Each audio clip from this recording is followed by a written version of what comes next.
This is a production of WKNO Memphis. Production funding for this program is made possible in part by the WKNO Production Fund, the WKNO Endowment Fund, and by viewers like you. Thank you. While running one of the largest faith-based clinics in the United States, Scott Morris has always told his patients that they need to take charge of their own health care. But what does that mean exactly, and what's the best way to do that? Finally, he reveals the secret in a new book called Healthcare You Can Live With: Discover Wholeness in Body and Spirit. This is a conversation with its author, a conversation with Dr. Scott Morris. Thank you, Dr. Morris, for joining us today. Before we were talking a little bit about the state of the healthcare industry in today's America, and the way it stands, people are just one illness away from, well, many in the middle class are just one illness away from losing everything that they have. Well, there's no question that healthcare in America is a mess. We've got lots of problems. The solutions to these problems are, though, not necessarily going down the path we are currently headed. We've focused too much on the money, and in my mind, way too much on technology. I think we have an unholy love affair in this country with technology, and this really drives a lot of our problems. And what I mean by that is that in America, we've come to believe that I can live my life absolutely any way I want to, and it doesn't matter, because when my body breaks down... You can fix it on the back end. Absolutely. There's some form of technology that the doctor can use. Well, the fact of the matter is I may have been guilty of that thought myself. We have, but the technology is not that good, and the doctor is not that smart. We need to find a way to engage ourselves and our community to live healthier lives. And that brings us to this book that you've written, Healthcare You Can Live With: Discover Wholeness in Body and Spirit, it's called. And in the book, you talk about taking responsibility for your own health, and you cite, well, two components in health, of course, the physical health, but also the spiritual health. I think most people intuitively do understand that our bodies and our spirits are one. You can't separate them. What affects my body affects my spirit, and vice versa. Over the years of being a doctor at the Church Health Center, I wish I had a nickel for every patient I've seen who came to me with a complaint of something like, my back hurts. And literally, no exaggeration, within 30 seconds, the person's in tears. Not because their back hurts so much, that they got a problem. They got a broken heart. And I can't fix a broken heart in a 15-minute office visit. The same thing happens the other way around, is that we in the church have forgotten that God gave us this body for a reason, and we have an obligation to take care of it. But an example of how we don't do very well in that regard is that the least healthy meal you could eat every week is at a church. It shouldn't be that way. If your church has to serve fried chicken, there's something wrong with the message. We bless the sin of gluttony in exchange for fellowship. Well, that's fundamentally wrong. So on both sides of the coin, both in those institutions that deal fundamentally with the spiritual dimension of life, we need to recognize that we have to care for the body as well if we're going to be whole. But from the doctor's standpoint, if you do not see that spiritual component to life is critical to who we are, and you must be healthy in both body and spirit, then we're never going to get to the desired effect that all of us want, which is not the absence of disease. That's not what being healthy is about. Being free from disease, being healthy is about those things that bring joy in our life, that give us more love, and that ultimately drive us closer to God. But you know as well as I do, we've all heard stories about the fact that, that bad things happen to good people. I mean, we've known people in our lives, they do everything right, they're good human beings, they go to church, and still these things happen to them. I mean, having the right spirit doesn't necessarily make up for everything. No, absolutely not. And we're all going to die. There's no doubt about that. And you want to talk about one of the greatest devastating things on anybody's spirit, and that would be to be in pain. But how do we live life the way that it's given to us? That's really the point of the book, and it's really the challenge for all of us, is how do you on a day-by-day basis, make your life be as rich and full as possible. That doesn't come from pills. Pills solve almost no problems in this country. In fact, you say in the book that pills are poison. I Because did they think they literally they act as a poison does, which is, and I'm just going by what you said in the book, it prevents something natural from happening in the human body, Right. which is what a poison does. Pills prevent the body working the way God designed it. You got to be pretty doggone smart to override the body in a way that God designed it to think that you're going to have a better outcome. We're actually quite lucky that the pills don't work very well. If the pills actually did everything they say they do on TV, we'd be killing people right and left. Well, I didn't, when I was growing up, I didn't come from a pill-taking family necessarily, so we didn't look at taking pills about everything, but I've got friends who take pills for the least little twitch. I think a few years back we had this thing about restless leg syndrome, and people were looking for medications surrounding that. Aren't we a little bit of an addictive culture in terms of all these pills and everything that doctors are giving to us? Well, I think we're a culture that looks for an easy way out. And we're not one willing to take responsibility for our life. And that's really what my book's all about, is to help people figure out how to do that. The solution to healthcare in America can only happen at a local level. We need a complete redesign of our healthcare system. And Washington can't do that. That's not a political statement. That's really just the reality of it. But rather than waiting for anybody else to address my healthcare, I need to start today in figuring out, how do I live my life? And the way I do that isn't going to be by myself. I need to be in community. I need to be with other people. Nobody can live a faithful life alone. That's why we have churches. Nobody can be healthy by themselves either, because we need each other. You have some great examples in this book. Early in the book, you talk about a meeting with, let me see if I get this name right, Nyanga. Nyanga, who is a witch doctor in Zimbabwe. I recognized that people would go to the Nyanga, the witch doctor, before they ever came to the Western doctor. Why was that? Well, after meeting with one, I figured out the issue. He could answer the fundamental question that everybody wanted to know. People in Zimbabwe wanted, and actually Americans want to know this answer too. Why did I get sick? Saying that you had a bacterial infection or you've got heart disease, that's really not at the root of why did I get sick. Now, his answer was almost always because you failed to honor your ancestors rightly, at which point he knew that the Western medicine was better, but he could give them something to do to appease the ancestors, and then the person would come to the Western doctor. Well, we in America have to recognize that just the scientific technological answer is not enough for most people.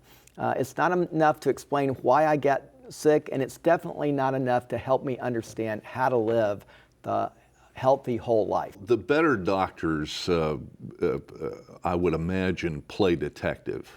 And that's what I'm thinking that you do when a patient comes and sees you. And you alluded to that earlier in the discussion, that if I tell you that I'm sick, you're going to ask me questions about what have you been doing lately? Have you been working late?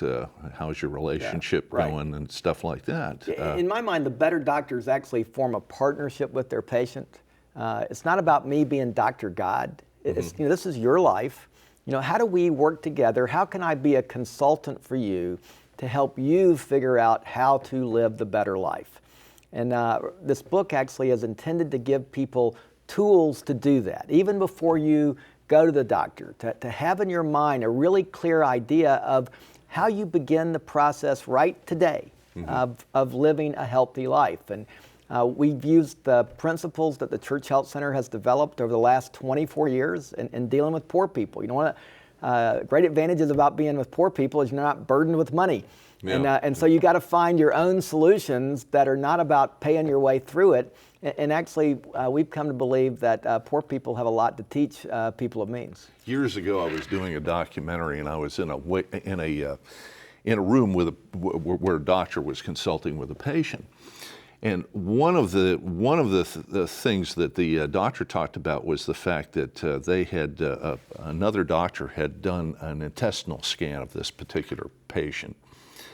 And he said that you'd gotten the best gastrointestinal doctor to look you over and there is nothing wrong with you, and yet you're complaining of gastrointestinal pains.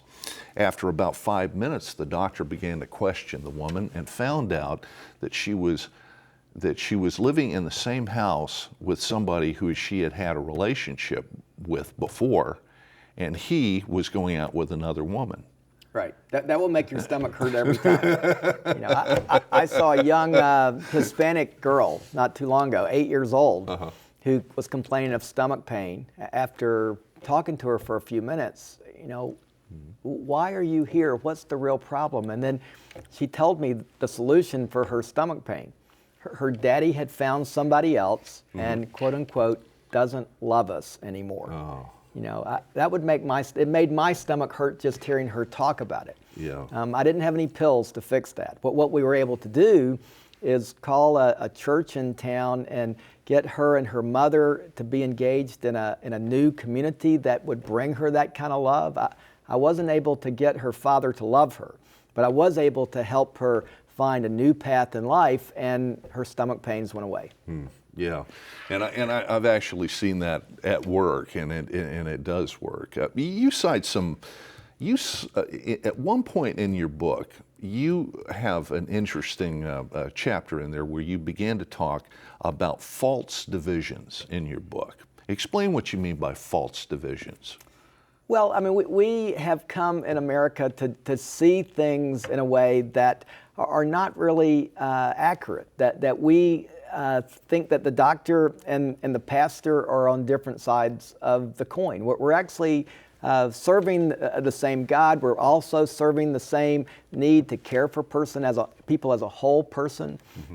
Just the division is never a helpful thing. We got to find a way to get on the same path.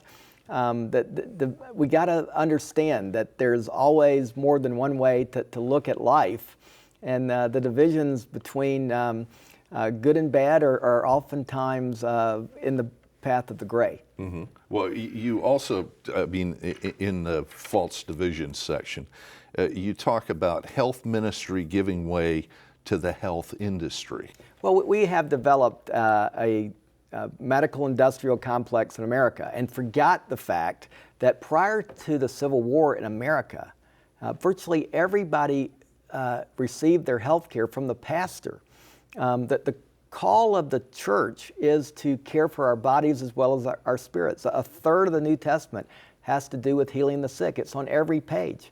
The call to discipleship is to do three things: to preach, to teach, and to heal. It's not about giving over the healing ministry to people who wear white coats. We in the church, if you're going to be faithful to what the calling of the church is, you must figure out how you live the faithful life and have a healing ministry in your own life and your own congregation. You cannot give that over to people who now see healthcare as a business. If we can only regard healthcare as a business, I think we probably are not headed down a very good path. But being a physician needs to be as much about being a teacher, being a social worker, being a minister, as it is about being a successful business person. Now I fully understand that no money, no mission.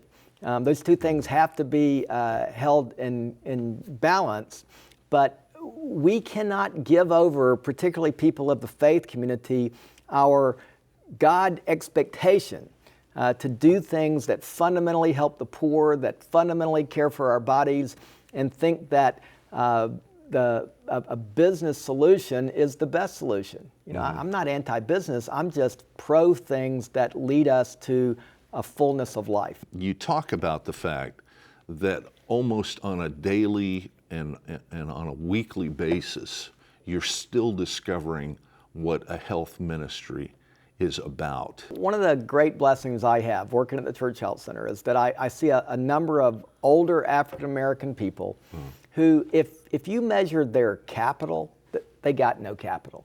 They've been poor their whole life. Oftentimes, even their social capital's not so great. Their families are oftentimes a mess. But if I walk in and ask, how are you doing?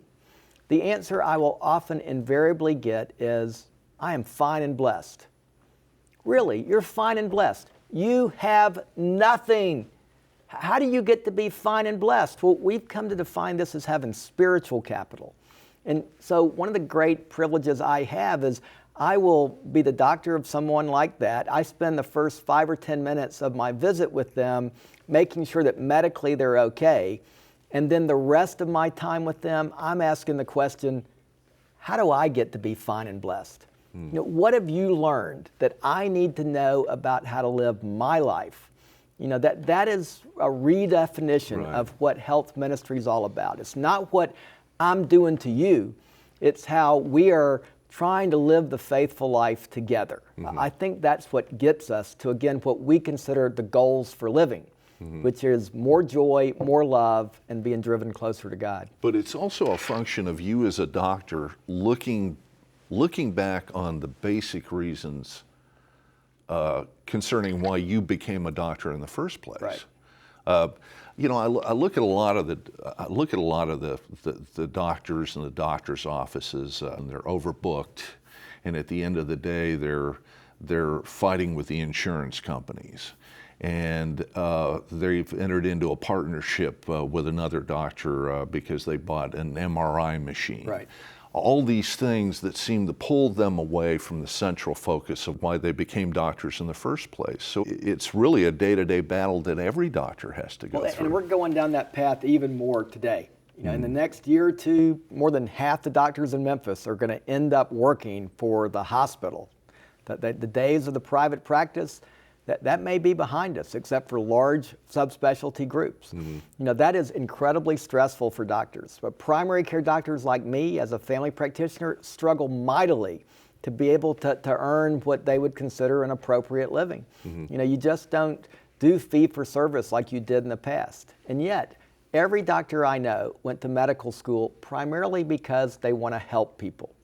Now, along the way, some people do get converted to what I consider the religion of medicine, and it is a religion unto itself. But if you scratch them deep enough, they still want to help, which means over the last 25 years at the Church Health Center, we now have over 1,000 physicians in Memphis who volunteer their time. We don't pay them a dime. 1,000 doctors in Memphis who are giving away their time to care for those who are least among us. You know, in 25 years of asking doctors to volunteer, I've only had one doctor ever tell me no. And that's a pretty good reflection on the doctor community in Memphis. You know, you talk about doctors giving back to the community. Years ago, we heard about this program where small towns were putting students through school to become doctors. And on the back end, they would come back to their communities, and they would become doctors. And you don't hear that. You don't hear about that much anymore. I don't know if that program was as big of a success. Well, the problem is the lure of subspecialty care. I mean, the subspecialty doctors make a whole lot more money than Marcus Welby or the primary care doctor, the general practitioner, the person that you might think of back 50 or 100 years ago as being a doctor. That, you know, the technology, again, is what drives that. I do think one of the big wars, if you will, going on right now around the healthcare debate is over how do we get more primary care doctors out there. It's still a challenge. I don't think the verdict